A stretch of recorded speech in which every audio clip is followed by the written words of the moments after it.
समन्ता चक्रवालेषु अत्रा गच्छन्तु देवता सद्धम्मं मुनिराजस्स सुनन्तो सग्गमुखदं धम्मस्सवन कालो अयं बदन्ता धम्मस्सवन कालो अयं बदन्ता धम्मस्सवन कालो अयं बदन्ता नमो तस्स भगवतो अरहतो सम्मा सम्बुද්දස්ස नमो तस्स भगवतो अरहतो सम्मा सम्बुද්දස්ස नमो तस्स भगवतो अरहतो सम्मा सम्बुද්දස්ස සබ්බේ සංඛාරා අනිච්චාති යදා පඤ්ඤාය පස්සති අත නිබ්බින්දති දුක්ඛේ සමග්ගෝ විසුද්ධියා ධර්ම ශ්‍රවණාබිලාෂී සත්පුරුෂ වාසනාවන්ත පින්වත්නි අද දවසේ මේ උතුම් ධර්ම දේශනාව ප්‍රඥා නාලිකාව හරහා බොහෝ පිරිසක් ශ්‍රවණය කරන්නේ විශේෂයෙන්ම වෙසක් පුන් පොහෝ දිනේ නිමිති කරගෙන එහා බැඳිච්ච ලෞතර තථාගත දහම තමන්ගේ ජීවිතයට එකතු කරගෙන එතුලින් තමන්ගේ ජීවිතය සකස් කරගන්නවා. ඒ සකස් කර ගැනීම තුළ මෙලොව පරලොව යහපත උදා කරගෙන අවසානයේදී ප්‍රාර්ථනීය බෝධියකින් උතුම් නිර්වාණ ධාතුවෙන් සුවසේම සැනසෙනවා කියන ප්‍රාර්ථනාව හිතේ තියාගෙන තමයි අද දවසේ මේ ධර්ම ශ්‍රවණය කරන්න සූදානම් වෙලා ඉන්නේ. පින්වත්නි, අපි දන්නවා බොහෝ කාලයක ඉඳලා මේ බුදුදහම කියන එක අපේ ලංකාදීපේ අපිට අහන්න දකින්න ලැබෙන එකක්. හැබැයි මේක බොහොම වාසනාවන්ත අවස්ථාවක් කියලා කිව්වොත් වැරදි නැහැ. නමුත් මේ වාසනාවන්ත අවස්ථාව ඊටමත් අභාග්‍ය සම්පන්න අවස්ථාවක් බවට පත් කරගෙන ඉන්න ලෝකයා. දැන් උදාහරණයක් විදිහට අද වෙනකොට පින්වත්නි අපිට ඕනෑ තරම් ධර්ම ශ්‍රවණය කරන්න ලැබෙනවා.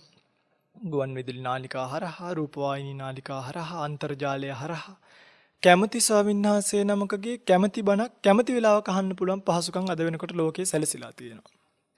ඒ නිසාමද මන් දන්නේ බුදුරජාණන් වහන්සේ සද්ධම්මෝ පරම දුර්ලභෝ සද්ධර්මයේ ඊටාම දුර්ලභයි කියලා කියපු වචනය අද වෙනකොට ඒ වචනේ තියෙන බරපතලකම, භයානකකම, ගැඹුර, ලස්සන, සුන්දරත්වය අපේ මිනිස්සුන්ට තේරෙන්නේ. ඒකට හේතුව තමයි අර මං කියපු අද මේ දර්ශනීය සුලභ වීම. අද පින්වත්නි බලන්න තථාගත ධර්මයේ කියන එක කොයිතරම් ගුවන් විදුලි නාලිකා හරහා එනවද? රූපවාහිනී නාලිකා හරහා එනවද? ඊට පස්සේ අන්තර්ජාලය ගත්තොත් කොයිතරම් මේ බුදුබණ අහන්න පුළුවන්කමක් අපිට තියෙනවද? ඒ නිසාම බුදුරජාණන් වහන්සේගේ මේ තථාගත දර්ශනය ගැන, මේ ධර්මයේ ගැන නිවැරදි තැනින් අල්ලාගත් පිරිසක් නම් දකින්න ලැබුණොත් ඒ බොහොම කලාතුරකින්. බොහෝ දෙනෙක් මගේ පින්වත්නි මේකත් අර එක ආගමක් බවට පත් කරගෙන මේ අනිත් ආගම් අතර තවත් එක ආගමක් විතරයි කියන සංකල්පනාවෙන් අපි බෞද්ධ, ඒ නිසා අපි බෞද්ධ ආගම අදහන්න ඕනි කියන තැන ඉඳලා බුදුදහම පරිශීලනය කරනවා විතරයි දකින්න පුළුවන් කමක් ලැබෙන්නේ. ඒ අතරතුර බොහොම ස්වල්පයක්, බොහොම සුළු පිරිසක් අපිට දකින්න පුළුවන් කමක් ලැබෙනවා. මේ තථාගත ධර්මයේ කියන එකේ දර්ශනය වටහාගෙන, මේකේ හරය වටහාගෙන, ඒ හරය නෙලා ගන්න උත්සාහ කරන බොහොම ස්වල්ප පිරිසක්. ඉතින් පින්වත්නි මේ වෙසක් පුන් පොහෝ දවස සිහිපත් කරගෙන කෙරෙන වැඩසටහන් මාලාව තුළ අපි කල්පනා කරා මේ පින්වතුන්ලට සිහිපත් කරන්න මේ තථාගත දර්ශනය කියන්නේ කොයිතරම් ගැඹුරු එකක්ද, මේක කොයිතරම් දුර්ලභ කාරණාවක්ද, මේ අවස්ථාවේ මේකෙන් ඵල ප්‍රයෝජන නෙලාගත්තේ නැත්නම් අපිට කොයිතරම් හානියකට ඉදිරියේදීපත් වෙන්න සිද්ධ වෙනවද?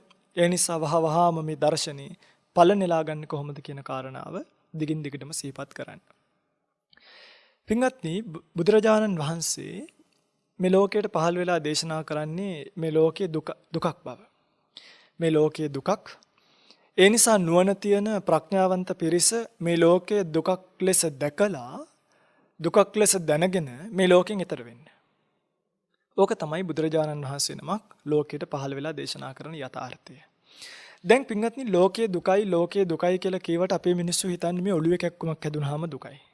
දියවැඩියාව හැදුනහම දුකයි, දියවැඩියාව නැති තැන සැපයි. ඔළුව එකක්කම හැදුනහම දුකයි, ඔළුව එකක්කම නැත්තම් සැපයි.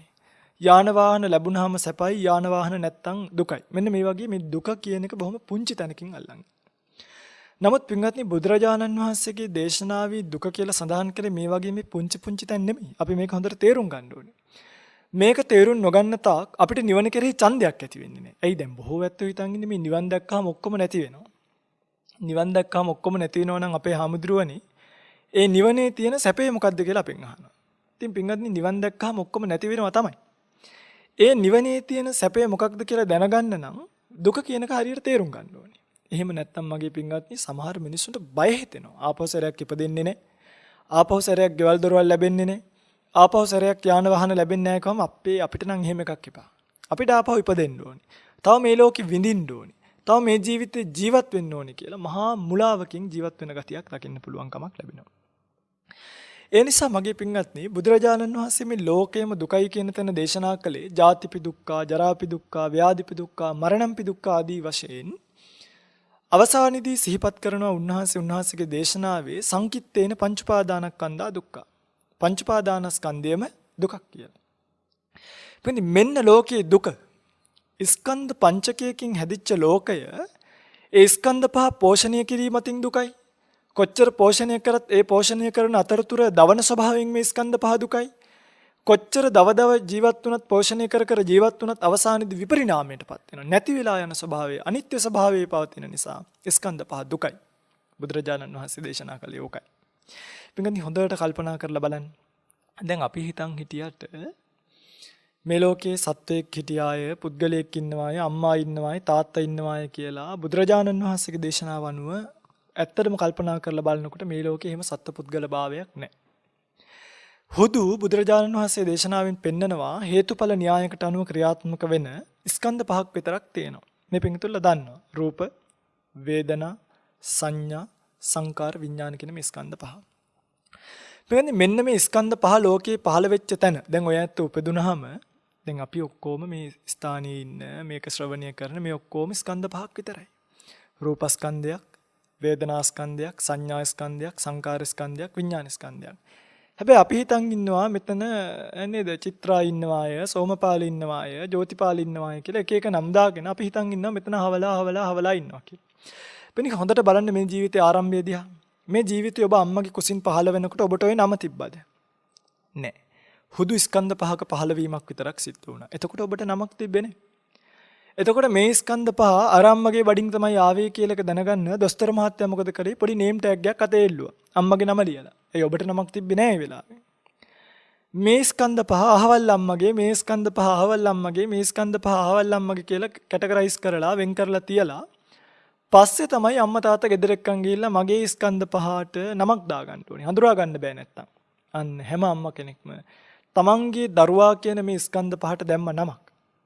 අද වෙනකොට පින්වත්නි ඔබ හිතන් ඉන්නවා අහවලා මෙතන ඉන්නවාය, මේ අහවලා මෙතන ඉන්නවාය, පුෂ්පා මෙතන ඉන්නවාය, සේනාරත්න මෙතන ඉන්නවාය කියලා. නමුත් ඔබට අමතකයි ඔබ ඉපදෙනකොට ඔබට නමක් තිබෙන්නේ නැති බව. හුදු ස්කන්ධ පහක් විතරයි. බුදුරජාණන් වහන්සේ පෙන්වනවා පින්වත්නි මේ ස්කන්ධ පහ අපි බලමු මේ ජීවිතයට ආවට පස්සේ. මේ ස්කන්ධ පහ දුක්ඛිත ලක්ෂණ හතරකින් යුක්තයි. එකක් තමයි පීඩන, අනිත් එක සංකත, ਸੰతాප සහ විපරිණාම කියන. මේ එකින් එක විස්තර කරලා ගත්තාම අපිට හොඳට තේරෙනවා නිවන් දැකීමේ තියෙන වටිනාකම මොකක්ද කියලා. මේ ලෝකය කොයිතරම් සැප සම්පත් මැද්දේ ජීවත් වුණත් මේ ලෝකයේ දුකක් කියන එක. මගේ පින්වත්නි මේ ස්කන්ධ පහ පෝෂණය කරනවා කියන එක බලන්න කොයිතරම් අමාරු වැඩක්ද කියලා. දවසට වේල් 3ක් කන්න දෙන්න ඕනි. වතුර ඉල්ලනකොට වතුර දෙන්න ඕනි. සීතලයි කියනකොට උණු වතුරෙන් නාවන්න ඕනි. රස්නේ කියනකොට සීතල වතුරෙන් නාවන්න ඕනි. නිදිමතයි කියනකොට මේක කොයි හරි පෙරලලා දාලා ගන්න ඕනි. මහන්සිය කියනකොට ඉඳ ගන්න ඕනි. කම්මැලි කියලා හිතනකොට දුවන්න ඕනි. මේ ස්කන්ධ පහ පෝෂණය කිරීමම දුකක්. කොච්චර කන්න දෙන්න ඕනේද නේ? විටමින් C අඩුයි කියනකොට විටමින් C වැඩිපුර තියෙන කෑම දෙන්න ඕනේ. එහෙම විටමින් C තියෙන කෑම වැඩිපුර දීගෙන එනකොට විටමින් D අඩුයි කියනවා. එතකොට විටමින් D දෙන්න ඕනේ. දැන් පින්වත්නි ගොටුකොළ කන්න කියනවා, සම්බෝල කන්න කියනවා, පරිප්පු කන්න කියනවා.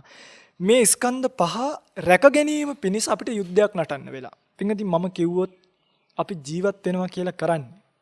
හම්බ කරන්නේ, ගෙවල් දොරවල් හදාගන්නේ, යාන වාහන ගන්න, AC කාමර පාවිච්චි කරන්නේ, hot water machine පාවිච්චි කරන්නේ. මේ ස්කන්ධ පහ රැක ගන්නයි කියලා කිව්වොත් මං හිතන්නේ ඒක ප්‍රතික්ෂේප කරන්න මේ කිසිම කෙනෙකුට බෑ. අපි ජීවත් වෙනවා කියලා කරන්නෙම මගේ පින්වත්නි සල්ලි හම්බ කර කර, ගෙවල් දොරවල් හදා මේ ස්කන්ධ පහ රැක ගන්න උත්සාහ කරනවා. මේ ස්කන්ධ පහ පෝෂණය කරනවා. බුදුරජාණන් වහන්සේ ඒකයි කිව්වේ මේක නිකන් මේ අර සර්පය පෝෂණය කරනවා වගේ හරි අමාරු වැඩක්. නේද? සර්පය 4 දෙනෙක්ව පෝෂණය කරනකොට පඨවි කියන සර්පයයි, ආපෝ කියන සර්පයයි, තේජෝ කියන සර්පයයි, වායෝ කියන සර්පයයි.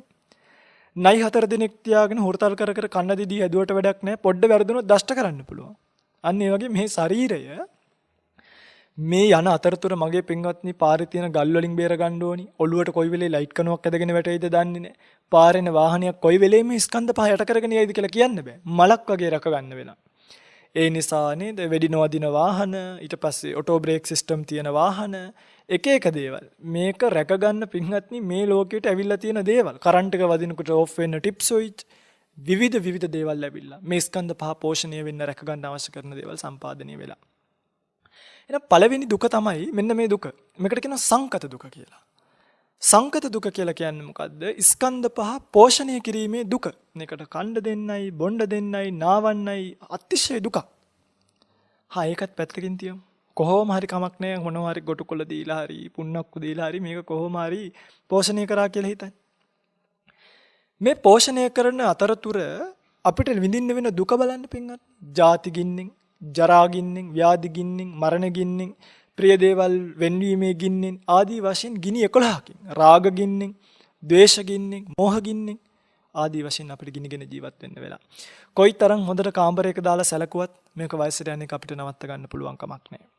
කොයිතරම් රැකගෙන මේකට කන්න බොන්න මොන තරම් හොඳ ආහාර දුන්නත් පින්වත්නි බලන්න රජෙක් වේවා, ආගමික කෙනෙක් වේවා, ඇමති කෙනෙක් වේවා, මෙති කෙනෙක් වේවා මේ කිසිම කෙනෙකුට පුළුවන්ද මේ ශරීරය ලෙඩ වෙන්නේ නැතුව තියාගන්න? නේද? මොන තරම් කෑම බීපු දීපු කඳවල් අද පිළිකාරෝහලේ ඉන්නවද? ඔයත් ඔච්චර මේකට කන්න බොන්න දෙනවා. කවුද දන්නේ අවසාන කාලේ වෙනකොට ඔබටත් පිළිකාරෝහලට යන්න වෙයිද කියලා? කවුද දන්නේ ඔබේ අවසාන ජීවිතේ මේ මහරෝහලේ ICU එකේ නේද දැඩි සත්කාර ඒකකී වගේ තැනක ගත කරන්න වෙයිද කියලා? කොහොමද අපි මේ ජීවිතය ගැන වරන්ටි එකක් තියාගන්නේ, වගකීමක් තියාගන්නේ? කිසිම වගකීමක් නැති, කිසිදු පිළිසරණක් නැති මේ ජීවිතේ මහා දුක කියලා කියන්නේ මගේ පින්වත්නි. මොන්නතරම් ක්‍රීම් ಜಾති ගගා ආදරෙන් රැවුල් කට් කප කොණ්ඩ කට් කප හොඳ වාහනවල නග්ගනක් එක්කන් ගියත් අනේ මේ ජීවිතේ වයසට යන එක නවත්තන්න බෑ. මේ ජීවිතේ ලෙඩ වෙන එක නවත්තන්න පුළුවන් කමක් නැහැ. බලන්නකො කොයිතරම් දුකක්ද කියලා. කොච්චර අර අපි කියනවා මේ හකුරු හැංගුවට වැඩක් නැහැ වක්කඩේ කියලා. ඉතින් මේක රැක ගන්න උත්සාහ කරන්නේ මේක යන්නේ වයසට නම්. මේ දත් ටික යන්නේ ගැලවෙන පැත්තට නම්. මේ කෙස් ටික යන්නේ ගැලවෙන පැත්තට නම්. මේ හැම ටික යන්නේ රැලි වැටෙන පැත්තට නම්. මොකද්ද මේ ජීවිතයේ අර්ථය? වයසට ගිහිල්ලා නිකන් ඉන්නවනම් තව කමකුත් නැහැ. ඒ අස්සේ ලෙඩක් වෙනවා පින්වත්නි. ඒ වයසට යන අතරතුර දත් ටික ගැලවෙන අතරතුරම දියවැඩියා හැදෙනවා. කොණ්ඩේ ගැලවිලා වැටෙන අතරතුරම හැම රැලි වැටිලා යන අතරතුරම පින්වත්නි නොයෙක් ලෙඩ රෝගනේ. තනිස් අමාරු කියයි, කොන්දේ අමාරු කියයි, වැලමිට අමාරු කියයි, කොන්දේ ඇවිලුණා කියයි, දනිසු ලුක්කුණා කියයි, නොයෙකුත් ලෙඩ රෝග. අනේ පින්වත්නි මේ පෝෂණය කරන ස්කන්ධ පහ ජීවත් වෙන පුංචි කාලය ඇතුලේ අපිට දෙන දුක බලන්න. මෙන්න මේකට කියනවා දවන දුක නැත්නම් ਸੰతాප දුක කියලා. පළවෙනි දුක තමයි සංකත දුක කියපු එක. දෙවෙනි දුක තමයි ਸੰతాප දුක කියපු එක. පළවෙනි එක නේද සකස් කරන්න විඳින දුක, පෝෂණය කරන්න විඳින දුක. දෙවෙනි එක කොච්චර පෝෂණය කරත් ලෙඩ වෙවි වයසට ගිහින් අපිට වද දෙන මේ ජීවිතේ අවසාන දුක තමයි මහා දුක. විපරිණාම දුක. විපරිණාම කියලා කියන්නේ වෙනස් වෙලා යනවා, නැති වෙලා යනවා, අනිත්‍ය වෙලා යනවා. වෙනි කොච්චර ආදරෙන් පෝෂණය කරත් ඔබ නිකන් හිතන්න අපි මේක පෝෂණය කරනවා තමයි. හරි වයසටත් යන එක සාධාරණයි කියමුකෝ ලෝක ස්වභාවය. ලෙඩ වෙන එකත් කමක් නැහැ. ලෙඩ වුණාම හොද කරගන්න පුළුවන් බෙහෙතක් දෙකක් බීලා. පුදුමාකාර දුක කියලා කියන්නේ මගේ පිංගන්නේ විපරිණාම දුක. අපි කොච්චර මේක රැක ගන්න මහන්සි වුණත්, කොච්චර මේක පෝෂණය කරන්න මහන්සි වුණත් අවසානයේදී පිංගවත්නි ඔබටත් මටත් මේ ජීවිත සෙල්ලම කියන එක මරණින් අවසන් කරන්න සිද්ධ වෙනවා. මරණයත් එක්ක මේ නටපු නාඩකම් රංගපු රංගපෑම් සියල්ල ඉවරයි. කොයි තරම් ආදරෙන් සකස් කරත් විවාහ වෙන්න, දරුවෝ හදන්න, ගෙවල් දොරවල් හදන්න කොයි තරම් මහන්සි වුණත් පළක් නැහැ. මහන්සි වෙන්න වැඩක් තියෙන වැඩකට. දුවන් දෙපා මිරිඟුවක් පස්සේ කවදාවත් වතුර ලැබෙන්නේ නැහැ. මහන්සි වෙනවා නම් ස්ථීරසාර සැපයක්, සදාකාලික සැනසීමක්, නොවෙනස් වෙන සැනසීමක් ඇති මහන්සි වෙන්න. මේ తాවකාලික ජීවිතේ මගේ පින්වත්නි රැකී ආරක්ෂා කර පඩි ගණගෙන සල්ලි හොය විවිධ ලොකුකම් පපා මාන්නය පෙන්න කොච්චර නැටුවත් මගේ පින්වත්නි අවසානයේදී මේ ස්කන්ධ පහ මේ ලෝකෙන් තුරන් වෙලා යනවා. අන්න ඒකට කියනවා විපරිණාම දුක්ඛය, නැත්නම් ඔබට තේරෙන භාෂාවෙන් කිව්වොත් මරණයටපත් වෙනවා කියලා. එහෙනම් මගේ පින්වත්නි බලන්නකො මේ ජීවිතයේ අර්ථය. දැන් අර ඔළුව එකක් වුන් ලෙඩ රෝග ඔක්කොම පැත්තකට තියන්නකො අපිට තියෙනවා වෙනම ප්‍රශ්නයක් මේක විසඳ ගන්න. ඒ ප්‍රශ්නේ තමයි මේක කොච්චර ආදරෙන් පෝෂණය කරත් වැඩක් නැහැ, කවදා හරි දවසක නැති වෙලා යනවා. අනිවාර්යයෙන්ම පින්වත්නි මරණයටපත් වෙන්න සිද්ධ වෙනවා. උප්පත්තිය සහේ වේදං මරණං ආගතං සදා. ඉපදුනා නම් මරණය කියන කුරුමයි. ලෞතර සම්මා සම්බුදුරජාණන් වහන්සේටත් උරුමයි. නේද? දැන් වෙසක් පොය දවසේ අපි මේක සමරනවනේ. අනේ උන්වහන්සේ ඉපදුනෙත් අද වගේ දවසක, නැති වුනෙත් අද වගේ දවසක බලන්නකෝ. මේකේ තියෙනවනේ ඇතිවීම සහ නැතිවීම කියන දුක තේරුම් ගන්නවා නම්. හැබැයි මේක ගැඹුරින් නිකම් මේ ඇති වුණා නැති වුණා බුදුරජාණන් වහන්සේ පිරිනිවන් පෑවා හිම නිකම් මේ සරල අර සීනි බෝලයක් කෑවා වගේ තේරුම් ගන්න පුළුවන් එකක් නෙමෙයි. පැත්තකට ගිහිල්ලා කල්පනා කරන්න. දෙයනේ ජීවිතයේ අර්ථය මේකද? ස්කන්ධ පහේ යථාර්ථය මේකද? කොයිතරම් ආදරෙන් පෝෂණය කරත් කවදාක හෝ දිනක නැති වෙලා යනවනම් ඒ නැති වෙනකන් මොකටද මම මෙච්චර මහන්සියෙන් පෝෂණය කරන්නේ? නැති වෙලා යන ස්කන්ධ පහක් පස්සේ මොකටද මම මේ දුවන්නේ? අන්න එහෙම කල්පනා කරන්න ඕනේ. මෙන්න මෙහෙම කල්පනා කරන කෙනාට තේරෙනවා ඉපදීම නැත්නම් මිනිස්යා කියන මේ ස්කන්ධ පහත් එක්ක බැඳිච්ච දුක්ඛිත ස්වභාවයන් හතරක් තියෙන බව. ඒ තමයි සංකත දුක, සංతాප දුක, විපරිණාම දුක. මේ තුනම කැටි කරලා ගත්තාම පංචස්කන්ධයට කියනවා පීඩනාර්ථයෙන්. නේද? මේක අපිව පෙළනවා. පෝෂණය කිරීම අර්ථයෙන් පෙළනවා, වෙනස් වීම අර්ථයෙන් පෙළනවා, සංతాපාර්ථයෙන් පෙළනවා. අන්න ඒ නිසා අපි මේකට කියනවා පංච උපාදානස්කන්ධය නැත්නම් මේ පංචස්කන්ධය පීඩන කියන දුකෙන් වෙලිලා තියෙන බව. ඒ නිසා පළවෙනියටම පින්වත්නි මේ නිවන් දකින්නේවා, සෝවාන් වෙනේවා, රහත් වෙනේවා, අනාගාමී වෙනේවා පැත්තකට දාන්න. ඒක තමයි යථාර්ථය. පළවෙනියටම මේ ඔබ ඉන්න තැන ඉඳලා මේ දුක තේරුම් ගන්න. මේ යථාර්ථය තේරුම් ගන්න. මේ යථාර්ථය තේරුම් ගන්න කෙනාට තමයි පින්වත්නි ලෝකයේ දුකක් කියන එක දැනෙන්නේ. එහෙම නැත්නම් මේ ලෝකයේ දුකක් කියලා දැනෙන්නේ නැහැ. දැන් ඔබෙන් ඇහුවොත් නම් ඔබ කියයි සබ්බේ සංඛාරා දුක්ඛාති අරකයි මේකයි දුකයි කියලා. හැබැයි බලන්නකො වීරියෙන් අනේ මේක කෙලවර කරගන්න ඕනි, කොහොම හරි දවසට පැය භාගයක් පැයක් භාවනා කරගන්න ඕනි කියලා හිතනවාද කියලා. නිකන් ලෝකයට පේන්න බන කියලා. ලෝකයට පේන්න බන කටපාඩම් කරලා වැඩක් නෑ. තමන්ගේ ජීවිතේ තමන්ගේ ඇතුළාන්තයෙන් මේ යථාර්ථය තේරුම් ගන්න තාක් කවදාවත් ඔබට පින්වත්නි මේ සසරෙන් එතර වෙන්න පුළුවන් කමක් නැහැ. ඒ නිසා මේ වෙසක් පුන් පොහොව දවසේ පළවෙනි එක බුදුරජාණන් වහන්සේ නමක් ලෝකයට පහළ වෙලා පෙන්නපු මේ ඇත්ත තේරුම් ගන්න. උන්වහන්සේ පළවෙනියටම දුක්ඛං කියලා දුක්ඛ සත්‍ය කියලා පෙන්වුවේ මෙන්න මේක. මේක තේරුම් නොගන්න තාක් පින්වත්නි වෙසක් නෙමෙයි මේ වෙසක් කූඩු දැම්මක් කියලා ඉටිපන්දම් පත්තු කරා, බල්පත්තු කරා, සීරියස් වෙල් දෙකක් එල්ලුවා කියලා ඒක බුදුදහම නෙමෙයි. ඒක පින්වත්නි මේ බුදුදහමත් එක්ක බැඳිච්ච සාම්ප්‍රදායික සිරිත්. හැබැයි ඒක බුදුදහම කියලා හිතන්න එපා. බුදුදහම නම් මෙන්න මේකයි බුදුදහම. බුදුරජාණන් වහන්සේගේ දේශනාව ඇතුළේ තියෙන මේ හරවත් බව ගන්න. උන්වහන්සේගේ දේශනාව ඇතුළේ තියෙන මේ භයානකකම ගැඹුර තේරුම් ගන්න. මේක තේරුම් ගත්ත කෙනා කල්පනා කරනවා දෙයයනේ ස්කන්ධ පහ දුකක් නේ. අන්න පංච උපාදානස්කන්ධා දුක්ඛ කියපු බුද්ධ වචනේ තේරෙන්න පටන් ගන්නවා. හරි. මෙන්න තේරෙන කෙනා කල්පනා කරනවා ඊට පස්සේ එහෙනම් මේ ස්කන්ධ පහ මනුෂ්‍ය ලෝකෙ විතරක් නෙමෙයි. බ්‍රහ්ම ලෝකෙට ගියත් දුකයි. නේද? බ්‍රහ්ම ලෝකෙට ගියත් මේ කියපු පීඩන ලක්ෂණ හතරෙන් කීපයක් හරි තියෙනවා. සංతాප දුක හේත් තියෙනවා. දිව්‍ය ලෝකෙට ගියත් සංతాප දුක තියෙනවා. ඒක ඕන තරම් මේ දිව්‍ය කතා වස්තු වල අපිට හම්බ වෙනවා. කියන්න විස්තර කියන්න වෙලාව නෙමෙයි.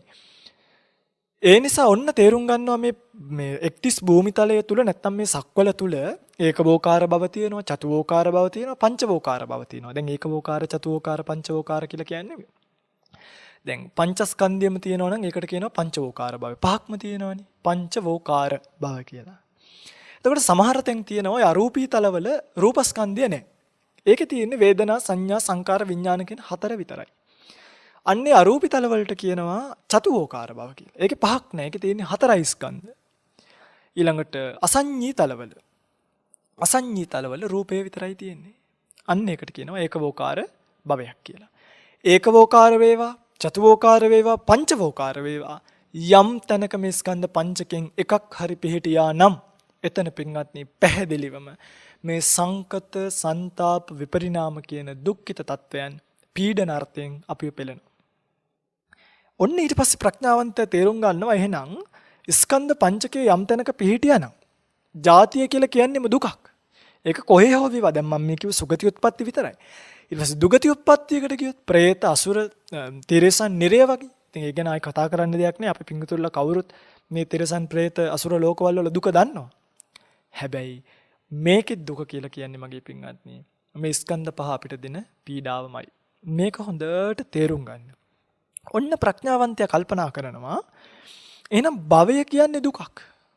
ඇයි භවය නිසා තමයි භවය සකස් වුණ තැන තමයි ජාතිය සකස් වෙන්නේ. භවපච්චය ජාති. එහෙනම් මේ භවය කියන එකම දුකක්. ජාතිය දැන් අපේ මිනිස්සු හිතන් ඉන්න ඉපදීම සැපක්, ලෙඩවීම වයසට යාම මරණය තමයි දුකක්.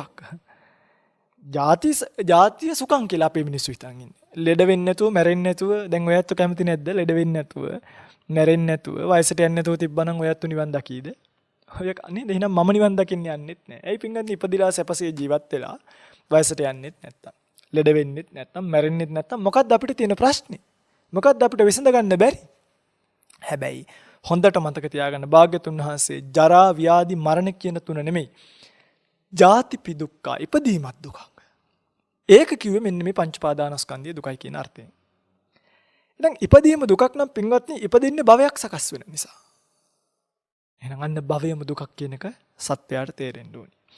මේක තේරුම් ගන්නකම් මෙතනින් එහාට කිසිම දෙයක් හොයන්න උත්සාහ කරන්න එපා. පළවෙනියටම ස්කන්ධ පහ කියන එක මම මේ කියපු පෝෂණීය කෙරෙහිම වෙනස් වීම, ਸੰతాප, පීඩන කියන අර්ථයෙන් දුකක් කියන එක හොඳට තේරුම් ගන්න. ඒක තේරුම් ගත්ත ඔබ අන්න කල්පනා කරනවා දෙයනේ මිස්කන්ධ පහෙන් දුර වෙන තැනක්, මිස්කන්ධ පහේ දුකෙන් ගැලවෙන්න තැනක් තියෙනවාද? අන්න බුදුරජාණන් වහන්සේ පෙන්නපු නිර්වාණ ධාතුව අපිට අහුවෙන්නේ එතනදී. අපි හැමෝම කල්පනා කරා දැන් වෙනත් ආගම්වල ගත්තත් ස්වර්ගස්ථ වීමක් ගැන කියන්නේ. එතකොට එතනත් ඒ කියන්නේ පංච උපාදානස්කන්ධය පිහිටනවා. එතකොට එහෙනම් භාගතුන් වහන්සේගේ දේශනාව කල්පනා කරලා බලලා ප්‍රඥාවන්තයා තේරුම් ගත්තාම ඒකත් දුකක් නේ ස්වර්ගස්ථ වීමත්. ඇයි ස්වර්ගයට යන්නනේ දැන් අපි දැක්ක පහුගිය කාලේ බෝම්බ පුපුරා ගන්නවා. ඉතින් ස්වර්ගයට යන්න පින්හන්නේ බලන්නකො මේක ඒක සංකත දුක ස්වර්ගය කියනක සම්පාදනය කරගන්න මේ ඇඟේ කැලි ටික කුඩු කරගත්තානේ. නේ. ඒක පුදුම ස්වර්ගයක් නේ. එහෙම ස්වර්ග අපිට එපා. කියන්නේ එහෙම ස්වර්ගයකට යන්න පවා පින්හන්නේ දුකක් විඳින්න ඕනි එකක් නම් මං කියන්නේ ඒ උත්පත්තියක් දුකයි. ඒකත් පීඩාවක්. ඒ නිසායි බුදුරජාණන් වහන්සේ කිව්වේ භවය කියන එකම දුකක්. මෙන්න ප්‍රඥාවන්තයා කල්පනා කරනවා එහෙනම් භවයෙන් මිදෙන්නේ කොහොමද? බුදුරජාණන් වහන්සේගේ දේශනාව මෙන්න මේ වෙලාවටයි අපිට වටින්නේ. මේන් වර්ෂ 2563කට පමණ කලින් පහළ වෙලා ලෝකෙට දේශනා කරපු මේ යථාර්ථය තමයි පංච පාදානස්කන්ධයෙන් මේ පංච පාදානස්කන්ධ දුකෙන් මිදෙන මඟ පෙන්නපු තථාගත ධර්මය. බුදුරජාණන් වහන්සේ ඔතනදී දේශනා කළා භවය ඇති වෙන්නේ උපාදාන පත්‍ය භව. මෙන්න පංච පාදානස්කන්ධයේ හේතුව පෙන්වනවා. තණ්හා පත්‍ය උපාදාන. තණ්හාව නිසා උපාදානය ඇති වෙන්නේ. එහෙනම් මේ ස්කන්ධ පංචකයේ තණ්හා කිරීම වෙන මොනවටවත් තණ්හා කිරීම නෙමෙයි. ආධ්‍යාත්මික බාහිර වශයෙන් තියෙන මේ ආධ්‍යාත්මික බාහිර ආයතන වලට අපි තණ්හා කරනවා. ඒ කියන්නේ කිව්වේ අන්තෝ ජටා බහි ජටා. ජටාය ජටිතාපජ. ඇතුලේ ආයතන වලටත් බැඳිලා පිට ආයතන වලටත් බැඳිලා. මේ ජනයා ගැට වලින් ගැට ගහලා ඉන්නේ. නේද? මොන ගැට වලින්ද ගැට ගහලා ඉන්නේ? තණ්හා ජාලිනියා ජටාය. මේ කියනවා මේකේ ජටා කියලා ගැට කියලා කිව්වේ තණ්හාව කියන දැලට. තණ්හාව කියන දැලෙන් මගේ පින්වත්නි ලෝක සත්වයා ආධ්‍යාත්මික බාහිර ආයතන වලට ඇමිනිලා ගිහිල්ලා මේක බැඳිලා එකට එක සංකර වෙලා තියෙන්නේ. එහෙනම් බුදුරජාණන් වහන්සේගේ දේශනාව තමයි තණ්හා නිරෝධෝ උපාදාන නිරෝධා. උපාදාන නිරෝධෝ භව නිරෝධා. භව නිරෝධෝ ජාති නිරෝධා. සරලයිනේ. මේක හරියට තේරුම් ගත්තා නම් සරලයි. තණ්හා නිරෝධෝ උපාදාන නිරෝධා. උපාදාන නිරෝධෝ භව නිරෝධා. භව නිරෝධෝ ජාති නිරෝධා. ජාති නිරෝධෝ ජාති නිරුද්ධ කරා කියන්නේ ජරා මරණ ව්‍යාධි ශෝක පරිදේව දුක්ඛ දෝමනස් උපායාස මේ කිසිම දෙයක් ලෝකේ නැහැ. එහෙනම් අපි කල යුත්තේ එකයි. ඒ තමයි මේ ස්කන්ධ පංචකයේ කෙරෙහි ඇති අනවශ්‍ය තණ්හාව අනිසි බලාපොරොත්තු. අපි හිතන් ඉන්නවා මේක හැමදෑම තියෙයි මේක තියෙයි කියලා මෙන්න මේ අනිසි බලාපොරොත්තු අතාරින්න. අතෑරලා යථාර්ථයට මුහුණ දෙන්න. ඒ යථාර්ථයට මුහුණ දීම තුළ අන්න අපිට තණ්හාව නැති වෙනවා. තණ්හාව නැතිවීම තුළ උපාදානය නැති වෙනවා. උපාදානය නැතිවීම තුළ භවය නැති වෙනවා. භවය නැතිවීම තුළ ජාතිය නැති වෙනවා. ඒ කියලා කියන්නේ ස්කන්ධ පහේ හට ගැනීමක් නැති වෙනවා. මේක ටිකක් ගැඹුරුයි. මේක නැවත නැවත සැරයක් ශ්‍රවණය කරාට කමකුත් නැහැ. මේ පණිවිඩය නැවත නැවත වාරයක් ශ්‍රවණය කරන්න. මොකද මේක මේ තථාගත ධර්මයේ මේක පැයකට කෙටි කරන්න බෑ. සමේ වේගෙන් කියාගෙන යන්නේ ඊටාම ගැඹුරු දර්ශනයක්. මේක නැවත නැවත ශ්‍රවණය කරලා මේක තේරුම් ගන්න බලන්න. ස්කන්ධ පංචකය නෑ. භව නිරෝධෝ ජාති නිරෝධා. භවය නෑ. සකස් වෙන්නේ නෑ මේක ගිහිල්ලා. ස්කන්ධ පංචකය සකස් වෙන්නේ නැති තැන. අන්න ඒකට කීවා නිර්වාණ ධාතුව කියලා.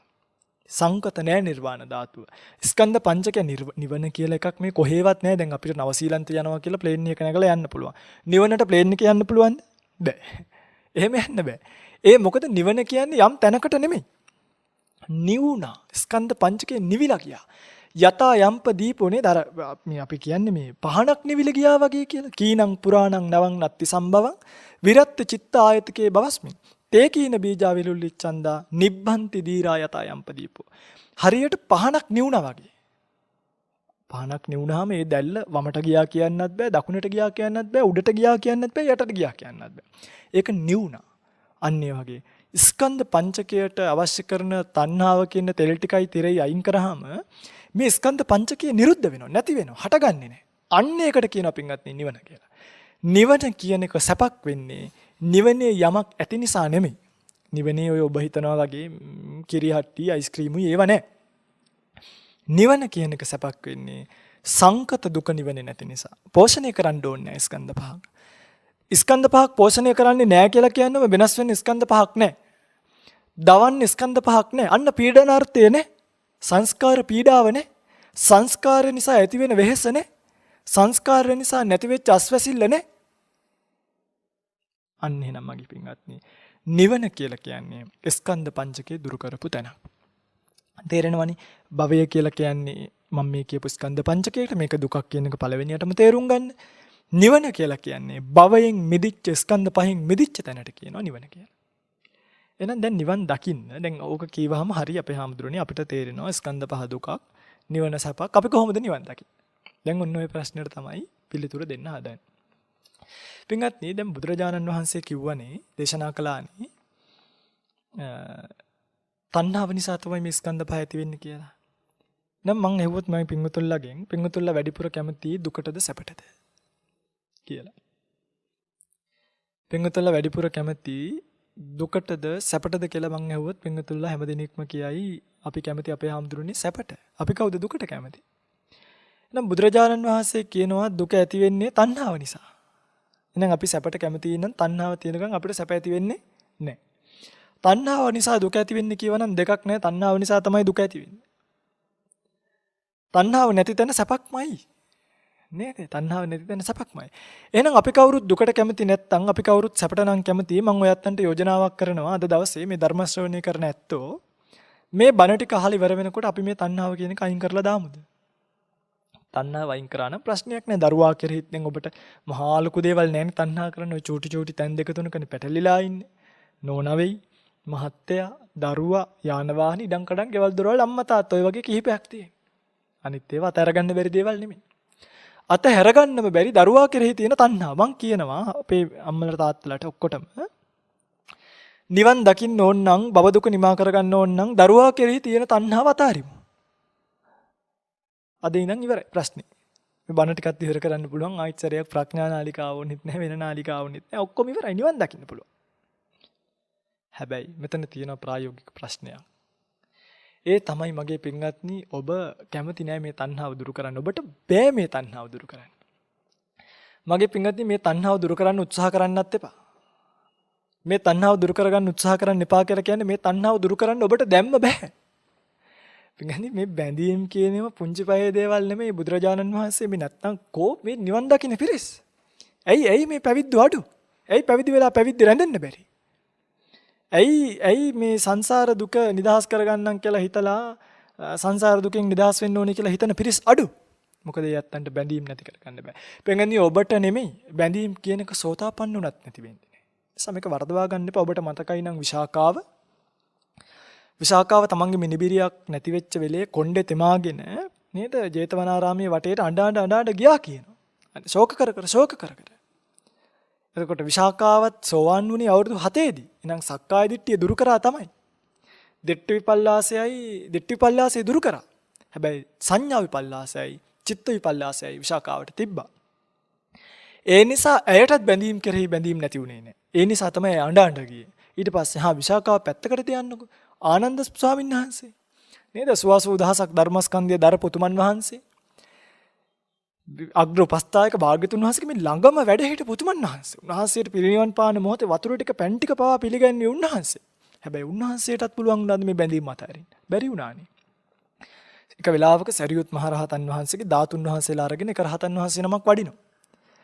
එක ස්වාමීන් වහන්සේ නමක් වැඩලා කියනවා ස්වාමීනි මේ ධාතුන් වහන්සේලා වගේක් පෙරහන් කඩේ තියෙන්නේ. අනේ සාදු සාදු කොහේ හරි උතුමන් වහන්සේ නමක් පිරිනිවන් පාවන් කියලා ආනන්ද ස්වාමීන් වහන්සේ සතුටු වෙනවා. අනේ ඉතින් විතරාගී කෙලස් නියපු උතුමන් වහන්සේ නමක් පිරිනිවුණානේ. ඊට පස්සේ ආනන්ද ස්වාමීන් වහන්සේ නිකමට අහනවා කාගේද මේ? කොයි ස්වාමීන් වහන්සේගේද? එතකොට කියනවා මේ තමයි ධම්සෙනෙවි සරියුත් මහරහතන් වහන්සේගේ. අනේ පින්වත්නි මෙහෙම කියනකොට අපේ මේ ආනන්ද ස්වාමීන් වහන්සේ හරි ප්‍රියයි සරියුත් මහරහතන් වහන්සේ. උන්වහන්සේගේ ගුරුවරයා. උන්වහන්සේට උතුරු දකුණු කියන්නේ හොයාගන්න බැරුව නිකන් බුදුරජාණන් වහන්සේට කියලා කියනවා ස්වාමීනි මට දිශාව පවා පැටළුණා. මට මේ දිශා එතකොට බලන්න සෝවාන් වෙච්ච උතුමෙක්. 80000ක් ධර්මස්කන්ධය දරපු උතුමෙක්. සරියුත් ස්වාමීන් වහන්සේගේ මරණය කියන එකේද දිශාව පවා වැටහුනේ නැහැ කියනවා. ඒ ඇයි? උන්වහන්සේ කෙරෙහි තිබ්බ බැඳීම නිසා. එතකොටයි භාග්‍යතුන් වහන්සේ අහන්නේ ඇයි ආනන්ද සරියුත් මහරහතන් වහන්සේ පිරිනිවුනේ ඔබ වහන්සේගේ සීල සමාධි ප්‍රඥාත් අරගෙනද? අන්න සිහිය පිහිටුණා.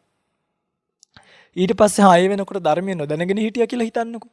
බුදුරජාණන් වහන්සේ පිරිනිවන් පානකොට ඒත් සඳහන් කරනවා. එතන හිටපු අනාගාමී අරිහත් උතුමන් වහන්සේලාට හැර සෙසු කිසිම කෙනෙකුට ප්‍රකෘති සිහියෙන් ඉන්න බැරි වුණා කියලා. ඒ කියන්නේ සකදාගාමී වුණත් භාග්‍යතුන් වහන්සේගේ පරිනිර්වාණය දරා ගන්න උන්ට බැරි වුණා. එහෙනම් පින්වත්නි මේ සෝවාන් වෙන්න බලාපොරොත්තු වෙන ඔබ දැන් ඔබට එකපාරටම රහත් වෙන්න බැහැනේ මෙහෙම හතර පැනලා ගිහිල්ලා සෝවාන් සකදාගාමි අනාගාමි අරිහත් බුද්ධත්වයටපත් වුණත් ওই පිළිවෙලට තමයි මුලින්ම සෝවාන් වෙනවා සකදාගාමි වෙනවා අනාගාමි වෙලා තමයි අරිහත් භාවයට යන්නේ එකපාරටම දඩස් ගාලා ගිහිල්ලා අරිහත් භාවයට වැටෙන්නේ මාර්ගඵල පිළිවෙලින් අවබෝධ වෙන්නේ. ඉතින් ඔබෙත් බලාපොරොත්තුව පෘථග්ජනෙක් විදිහට මම දන්නේ මේක සෝවාන් වෙච්ච ඇත්තොත් අහනවද කියන්නේ දැන් නම් හිම පිරිසුත් ඉන්නවනේ ලංකාවේ මේ නිකන් උඩින් පල්ලෙන් සර්ටිෆිකේට් අරගෙන නමුත් ඔබ පෘථග්ජනයි නම් ඔබට ඕනි සෝවාන් වෙන්න නම් ඔබ පළවෙනියටම තණ්හාව කියන එක දුරු කරන්න යන්න එපා. බැඳීම් කියන එක දුරු කරන්න යන්න එපා. ඔබට දුරු කරන්න බෑ. දැන් කල්පනා කරයි අපේ මෙච්චර කල් බණ ටික කීවා. දැන් ඉතින් ආමුදුරන්ටත් මොකක් හරි වැහිදක් දන්නේ.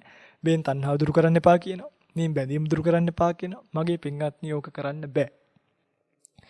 ඒ නිසා කරගන්න ඕනේ බුදුරජාණන් වහන්සේ කියන තණ්හාව දුරු කරන්න පුළුවන් රහත් භාවයටපත් වෙනකොට මේ සංස්කාර පිළිබඳව හරියටම දකින්නකොට තණ්හාව දුරු වෙලා යනවා. හැබැයි සෝතාපන්න වෙනවා කියන තැන මේක පින්වත්නි ප්‍රායෝගික නැහැ. සාද ඔබ හිතන් ඉන්නේ මේ නිවන් දකින්න කීවාම ආමුදුරනේ කැලේ යන්න එපයි, ගෙවල් දොරවල් අතරින්න එපයි, යාන වාහන අතරින්න එපයි. හොඳයි මම ඔබට මෙන්න ක්‍රමවේදයක් කියනවා. කැලේ යන්න ඕනිත් නැහැ. යාන වාහන අතරින්න ඕනිත් නැහැ. ඉඩම් කඩම් අතරින්න ඕනිත් නැහැ. පැවිදි වෙන්න ඕනිත් නැහැ. ගෙදර මිදන් නිවන් දකින්න පුළුවන් ක්‍රමවේදයක් ගැනයි මේ කියන්න හදන්නේ. හරි. දරුවා කෙරෙහි තියෙන තණ්හාව ඔහොමම තියාගන්න. අම්මා කෙරෙහි කියන තණ්හාව ඔහොමම තියාගන්න. නෝනා කෙරෙහි, මහත්තයා කෙරෙහි තණ්හාව ඔහොමම තියාගන්න. ඔක හොලවන්නවත් එපා. ඔක ආදරෙන් රැකලා බලලා තියාගන්න. හැබැයි බුදුරජාණන් වහන්සේ අංගුත්තර නිකායේ ඨාන කියන සූත්‍රය පංචක නිපාතයේ තියෙන ඨාන කියලා සූත්‍රයක්. මේ ඨාන කියන සූත්‍රයේදී දේශනා කරනවා ඉත්‍යාවා පුරුෂේනවා ගහට්ටේනවා පබ්බජිතේනවා අබින්නම් පච්චවෙක්කි තබ්බං. ස්ත්‍රියක් වේවා පුරුෂයෙක් වේවා ගිහියෙක් වේවා පැවිද්දෙක් වේවා නිතර කල්පනා කර යුතු කාරණා පහක් තියෙනවා. මොනවද මේ කාරණා පහ? මම ජරාවටපත් වෙනවා. මම වයසට යනවා. මෙන්න මාර්ගය. මම වයසට යනවා. මම ලෙඩ වෙනවා. ප්‍රියමනාප දේවල් මගෙන් වෙන් වෙලා යනවා. මම මරණයටපත් වෙනවා. මම කර්මයේ දායාද කරගෙන ඉන්නවා. මේ තමයි කාරණා පහ. පළවෙනි එක මම වයසට යනවාය. මම ලෙඩ වෙනවාය. ප්‍රියමනාප දේවල් මගෙන් වෙන් වෙනවාය. මම මරණයටපත් වෙනවාය. කර්මයේ මම දායාද කරගෙන ඉන්නවාය. මෙන්න ඔබට කරන්න තියෙන ව්‍යායාමය, එක්සර්සයිස් එක, අභ්‍යාසය. මේ අභ්‍යාසය ප්‍රගුණ කිරීම තුළ ඔබ දන්නේම නැතුව ගිහිල්ලා මගේ පින්වත්නි මාර්ගය කියන එකට වැටෙනවා. ඒ නිසා මේ පේන්නේ නැති දේවල් කඩන්න යන්න එපා. පේන මේ පහ කඩා ගන්න. අපි මේ පහමත් අතහරිමුකෝ. මේ පහම දැන් එකපාර පැයක් ඇතුළත කියන්න බෑ. මේක එක එක භාවනා. මම මරණයටපත් වෙනවායි කියලා බලන්න ඕනි. මම වයසට යනවායි කියලා බලන්න ඕනි. මේවට කියන්නේ භාවනා කියලා. අපි අද කතා කරන්නේ මේ වෙසක් පුන් පොහෝ දවසේ ගිහි කාටත් කරන්න පුළුවන් ලස්සන සුන්දර භාවනාවක් ගැන. මේ භාවනාවට කියන්නේ මරණ සති භාවනාව කියලා. බුදුරජාණන් වහන්සේ කියනවා ස්ත්‍රියක් වේවා පුරුෂයෙක් වේවා ගිහියෙක් වේවා පැවිද්දෙක් වේවා නිතර කල්පනා කරන්න මම මරණයටපත් වෙන්න ඉන්න කෙනෙක්. මට ප්‍රියමනාප දේවල් වලින් වෙන් වෙන්න වෙනවාය. ඔන්න කාරණාව. දැන් ඔබ කැමතිද මම මැරෙනවා කියලා කල්පනා කරන්න? මොකද කියන්නේ? අද ඉඳන් ගෙදර ගිහලා කල්පනා කරමුද මගේ දරුවා මැරෙන්න ඉන්න කෙනෙක්, මගේ අම්මා මැරෙන්න ඉන්න කෙනෙක් ආවයිද කැමතිද? අපි ඒකට කියනවා හරි මූසලයි කියලා. එහෙම හිතන්නත් එපා අපේ ආමතුරුනි හප්පොච්චි කියලා. අපි කියනකොට බණ කියනකොටත් කම්බුඩි ඇඟිලි ගහ ගන්නවා සමහර. හප්පොයි ආමතුරුනි ඕක නෙගටිව්. ඕක පොසිටිව් නෑ. මේ ලෝකෙට ගැලපෙන්නේ නෑ. ඔහොම තමයි අපි මිනිස්සු කියන්නේ. මගේ පින්වත්නි මේක නෙගටිව් නෙමෙයි. දැන් මට මතකයි අපි ගිහි කාලේ මේ කියන්නේ පෙර අපි අර මැරුණා වගේ ඉන්න ආසයි. ඔහොම කළා අත් දෙක බැඳගෙන කකුල් දෙකත් එකට එකතු කරගෙන අපි මැරුණා වගේ ඉන්නකොට අපේ අම්මලා ඇවිල්ලා අපිට ගහලා කියනවා ඔය මූසල විදියට ඉන්න එපා. බටහිරට ඔළුව දාන්න එපා. පහන තියෙන ඇයි මේ මොකටද බටහිරට ඔළුව දාන්න එපා කියලා. අනේ මිනි පෙට්ටියේ තියන්නේ බටහිරටලු. ඒක දකින්නවත් එහෙම පින්වත්නි මැරෙනවා කියලා කියන්නවත් කැමති නෑ. දැන් ඔය අපි සමහරක් තැන් වලින් පිටත් වෙලා එනකොට බොහෝ ගිහි අය කියන්නේ ගිහින් එන්නම්. හැබැයි අපි කියන්නේ පුළුවන් වුණොත් එන්නම් කියලා.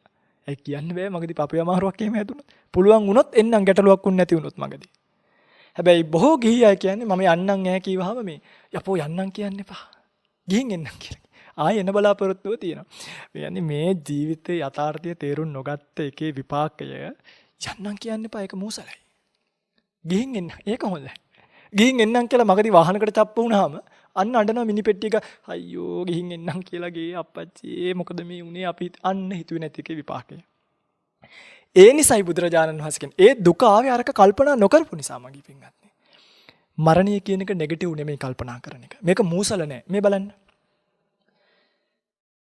සර්ප්‍රයිස් වෙනවා. මම මේකට කියන්නේ පින්වත්නි මේ ඔබේ භාෂාවෙම ඔබටම මේ වචන ගේන්නේ ඔබට මේ තේරෙන භාෂාවෙන් මම මේ කියන්නේ අපි මරණයටපත් වෙනවා. ඒ නිසා මරණය ගැන කල්පනා කළ යුතුයි කියලා කිව්වට ඔබ මේක කරන්නේ මං කියන්නේ මරණයේ සර්ප්‍රයිස් වෙන්න එපා. සර්ප්‍රයිස් වීම තුල අපිට ලැබෙන පීඩාව වැඩි.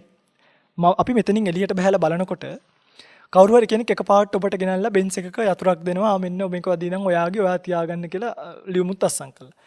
දැන් අපි පුදුමයටපත් වුණාද නැද්ද? අපි එකට කියනවා නේද? සර්ප්‍රයිස් වුණා එකෙන් අපි අන්න පුදුමයටපත් වුණා. ඒක සතුට වැඩිද නැද්ද? හිතා ගන්න බෑනේ. පැලෙන්න වගේ එනවා හිටපු ගම. මේ අර පපුවේ අත තියාගෙන දෙයියනේ හිතා ගන්න බෑ. එහෙම එනවා. හරි.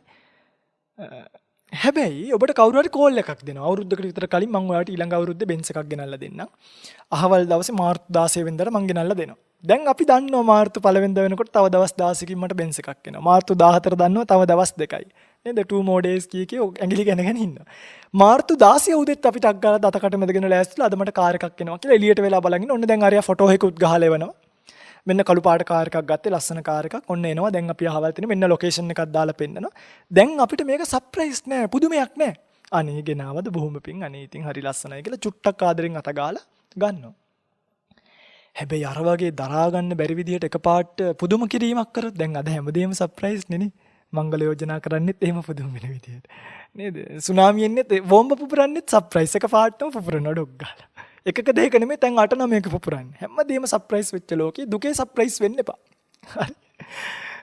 දැන් ඔය ඒ සිදුවීමත් ගන්නකො මේ පහුගිය දවසක පාස්කු ඉරදා කීකේ බෝම්බයක් ගැහුවා. දැන් අපි හිතුවේ නෑනේ බෝම්බයක් වදී කියලා ඉස්සර නම් LTT කාලේ නම් කොයි හරි බෝම්බයක් පෙපරුවාම අප්පච්චි අදත් එකක් පෙපුරලානේ කියලා අපි නිකන් ඉන්නවා. අපි ඒක සර්ප්‍රයිස් නෑ. අපි දන්නවා ප්‍රභාකරන් කොයි වෙලේ හරි ගහයි. හැබැයි දැන් එකපාරටම අවුරුදු 10කින් පිපුරුවාම අපි සර්ප්‍රයිස්. අපි හිතුවේ නෑ බෝම්බයක් තියා රතිඤ්ඤාක්වත් පුපුරයි කියලා. එක්ක අපිට තාමත් මේක දරා ගන්න බෑනේ.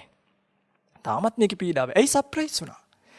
මම මේ කියන්නේ යම් දෙයක සර්ප්‍රයිස් වීම තුල. ඉතින් මේකට ලස්සන උපමා ගේන්න පුළුවන්. නමුත් කාල වේලාව චුට්ටක් හරස් වෙන නිසා පොඩි කාලයක් ඇතුළත මම මේ කියන්නේ. සර්ප්‍රයිස් වීම තුල සතුට වැඩි. දරා ගන්න බෑ. මේක මහ පුදුමයක්. එහෙනම් සර්ප්‍රයිස් වීමේදී සතුට වැඩි වගේම දුකේ සර්ප්‍රයිස් වීමේදී දුකත් වැඩි. මැරෙනවා කියලා නොදැනගෙන හිටිලා මැරුණොත් එහෙම පින්වත්නි දුක වැඩි. හැබැයි මෙයා මැරෙනවා කියලා දැනගෙන ඉඳලා මැරුණොත් ඒක පින්වත්නි ඒ තරම් දුකක් නෑ. ඒක සර්ප්‍රයිස් වීමක් නෙමෙයි. ඔය අපි ආරන්නේ කැලේ පාරේ යනකොට සමහරක් දවස්වල පින්වත්නි මේ සර්පයෝ ඉන්නවා. ඉතින් කැලවල් වල ඉන්නේ.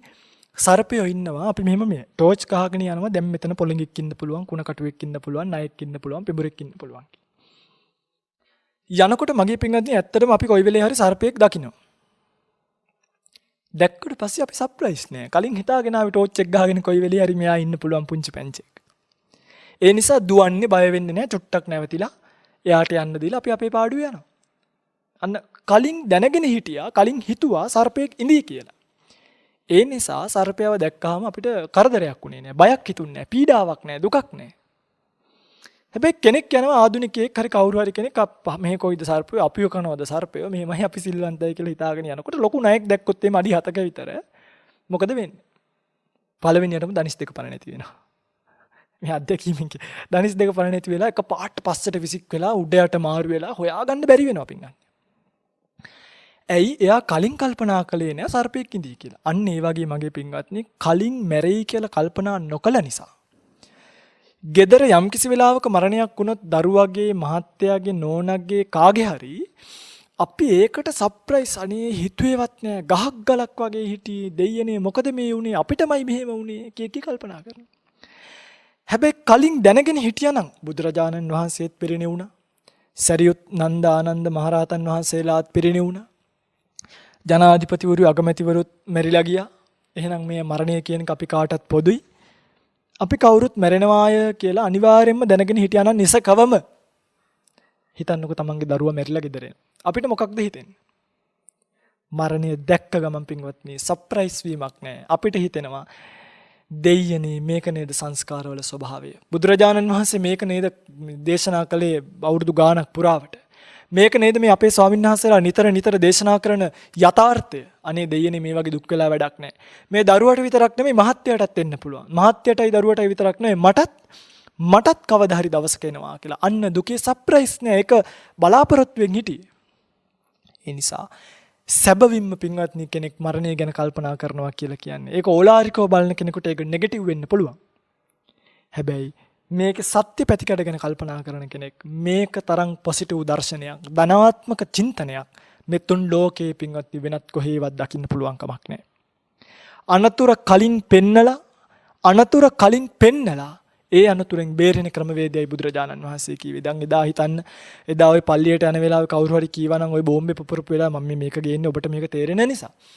මේ අද බෝම්බයක් පුපුරනවා කියලා කිව්වනම් අපි යන්නේ නැහැ. අනතුර කලින් සිහිපත් වීම තුළ අපි ඒකෙන් පරිස්සම් වෙනවා.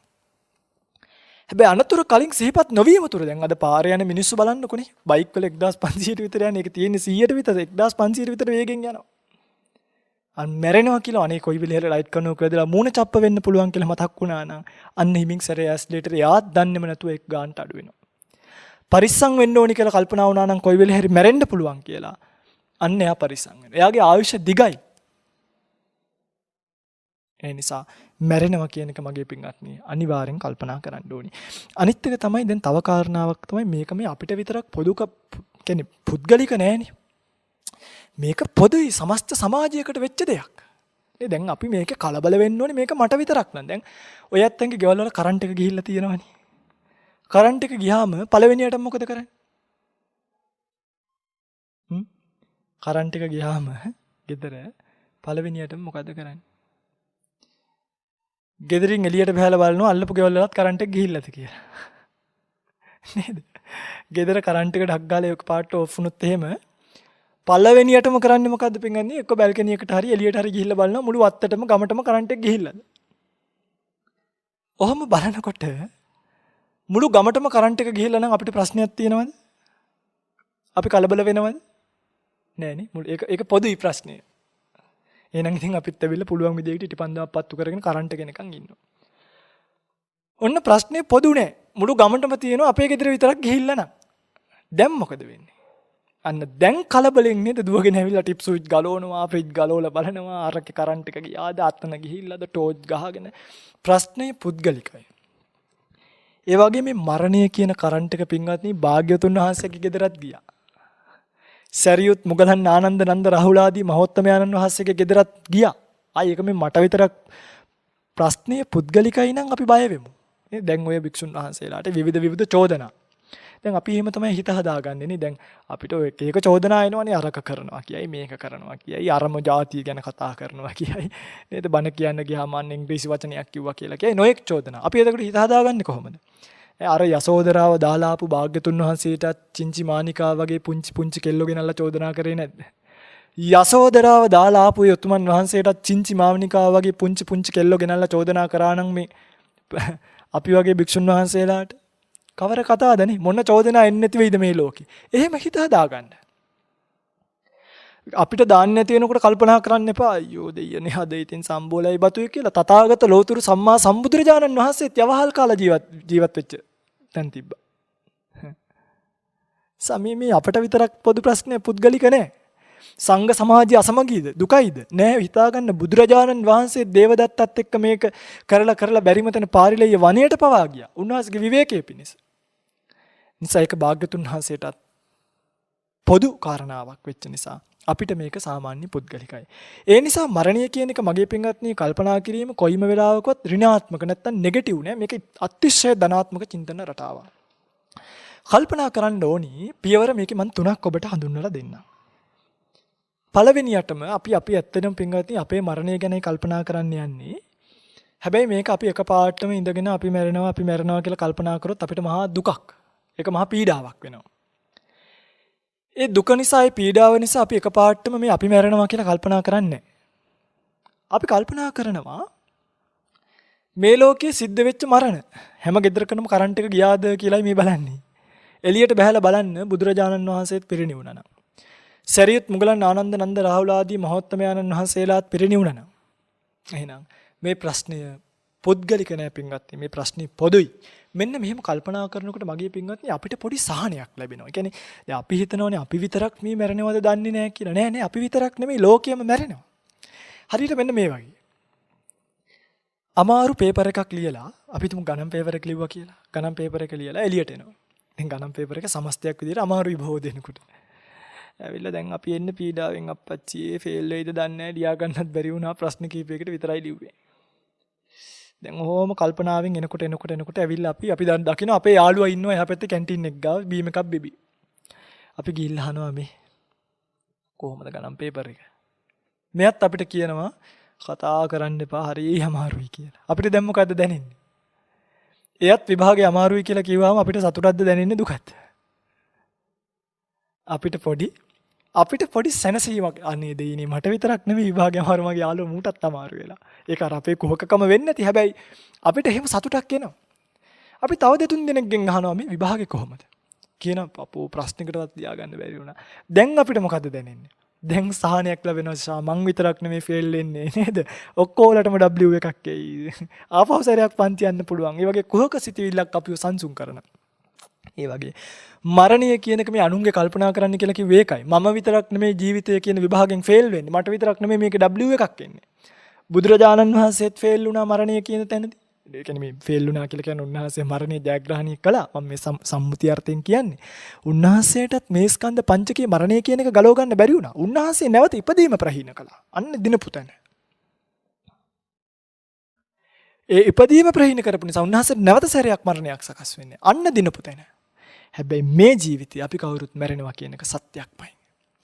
ඒ නිසා අපි කල්පනා කරනවා අපි මෙච්චර කල් දැකපු මරණ. අපේ ගෙවල් පැත්තේ මාම නැති වුණා, නැන්ද නැති වුණා, ආච්චි නැති වුණා. ඊයේ පෙරේද බෝම්බෙන් කී දෙනෙක් ළඟ මැරුණාද? අනේ දෙයියනේ මරණය කියන එක අපි කාටත් පොදුයි නේද කියලා පළවෙනි පාර කල්පනා කරනවා. ඒක තමයි පළවෙනි පියවර. එහෙම කල්පනා කරන ඔබට ඊළඟට ඔන්න ඔබටම හිතෙනවා දෙයියනේ හැමෝම මැරෙනවා නම් මමත් මැරෙනවා නේද? මෙන්න මේක හිතෙනවා ඔබට.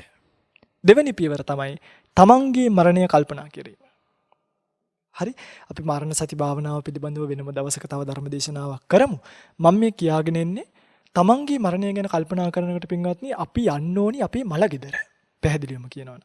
දැන් අපි ගොඩාක් මලගෙවල් වල යනවා අපිට කාගේ මලගෙදරද යන්න බැරි වෙන්නේ.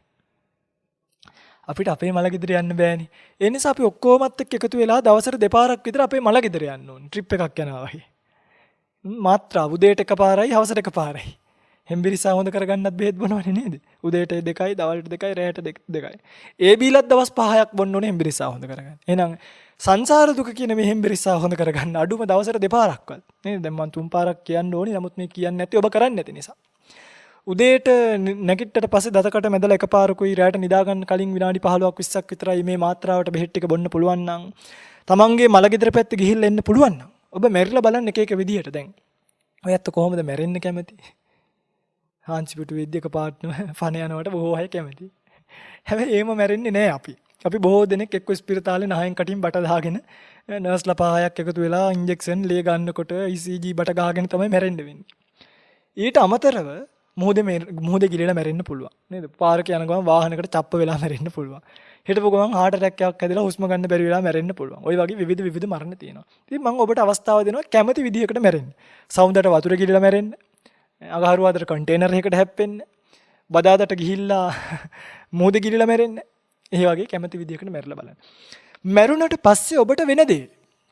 ඔබ වරන් ගිහිල්ලා මෝචරි අර තියෙන ලොකු ඩීෆ්ෂර් එක ඔබව හදිසි මරණ පරීක්ෂණයකින් නම් මේක කපනවා. ඉතින් මට මේක දැන් පෙන්වන්න වෙලාව නෙමෙයි. ඔබ මේක බලන්න පුළුවන් නම් ඔය ගෙවල් ළඟ තියෙන එම්බාම් කරන තැනකට ගිහිල්ලා ඒකේ සිද්ධිය බලන් ඉන්න. මැරුණාට පස්සේ මිනියට කරන කතන්දරේ දිහා බලන් ඉන්න. එතකොට මේක ඔබට ලොකු ප්‍රායෝගික අත්දැකීමක්. ඔබේ මිනිය කපලා දෙපැත්තෙන් කපලා ඔබේ මැරුණේ කොහොමද කියලා පරීක්ෂා කරලා ඔබව දානවා පිටින් ලොකු ලාච්චුවක් වගේ එකකට. ඒක ඩීෆ්ෂර් එක වගේ. ඒකට දාලා විනාඩි 10ක් විතර යනකොට හොද්දටම සීතල වෙනවා. ඒක ඔබව දවස් දෙක තුනක් තියලා දැන් බලන්නකෝ ඔබ කැමතිද අර එහා පැත්තෙත් මිනියක් තියෙනවා මෙහා පැත්තෙත් මිනියක් තියෙනවා උඩත් මිනියක් තියෙනවා යටත් මිනියක් තියෙනවා මහත් මැද. දැන් කැමතිද මෙහෙම ඉන්න? කැමති නැති වුණා කියලා බෑ මැරුණට පස්සේ ඕක වෙනවා. ඊට පස්සේ ඒක අරගෙන ඇවිල්ලා එළියට ගෙනල්ලා බඩ බොකු ටික අයින් කරලා වකුගඩු ටික අයින් කරලා ලී කුඩු පුරෝලා රෙදි පුරෝලා විවිධ විකාර කරලා මගේ පින්වත්නි ඔබ මිනි පෙට්ටියකට දාලා ගෙදර එවනවා. ගෙදර එවලා දවස් දෙකක් තුනක් මිනිය තියලා දවස් දෙකකට තුනකට පස්සේ ඔබේම ගෙදර කට්ටිය එකතු වෙලා ඔබ එක්කන් ගිහිල්ලා මිනියක් මේ වලක් කාරලා වලට දාලා ඔබව වල දාලා එනවා. දැන් ඔබ බලන්න මේක. එතකොට ඔබට තේරෙනවා දෙයියනේ අපි කොච්චර මේ ජීවිතේ සංසුන්ව සංයමයෙන් ජීවත් වෙන්න හැදුවත් වැඩක් නැහැ මේ සංස්කාර කියන එක අපිට නැති වෙනවා. මරණය කියන එකට අපිට උරුම ධර්මතාවයක් අන්න තණ්හාව ටික ෂේ වෙලා යනවා. පළවෙනි පියවර වටේ පිටේ ඉන්න මරණ ගැන කල්පනා කළා. දෙවෙනි පියවර තමන්ගේ මරණය ටික කාලයක් මාසයක් දෙකක් මේක කරාට පස්සේ ඔබට පුළුවන් ඔබේ දරුවගේ මරණය, ඔබේ අම්මගේ මරණය, තාත්තගේ මරණය වගේ විවිධ මරණ. ඒ කියන්නේ තමන්ගේ ඥාතීන්ගේ මරණ ගැන පවා බය නැතුව කල්පනා කරන්න. සකාල වේලාව ඉක්මලා ගිහිල්ලා තියෙන නිසා ධර්මදේශනාව මෙතනින් එහාට දීර්ඝ කරන්නේ නැහැ. මරණ සති භාවනාව කියන එක ගැන තව තවත් විස්තර හොයන්න අපි ඉදිරි ධර්මදේශනාවකදී මරණ සතිය පිළිබඳව දීර්ඝ විග්‍රහයක් කරන්න බලාපොරොත්තු වෙන්නම්. ඉතින් දැනට මේ වෙසක් පුන් පොහොව දවසේ බුදුරජාණන් වහන්සේගේ මේ යථාර්ථය තේරුම් අරගෙන භව දුක තේරුම් අරගෙන භව දුක නිවන උතුම් නිර්වාණ ධාතුව අවබෝධ වෙන මේ උතුම් ධර්මයේ අප්‍රමාදීව හැසිරෙනවා කියලා කල්පනා කරගන්න මේ ධර්ම දේශනාවෙන් රැස් වුණු කුසලයක් ඔබ හැම දිනාට ඒකාන්ත පාරමිතාවක් වේවා කියලා ප්‍රාර්ථනා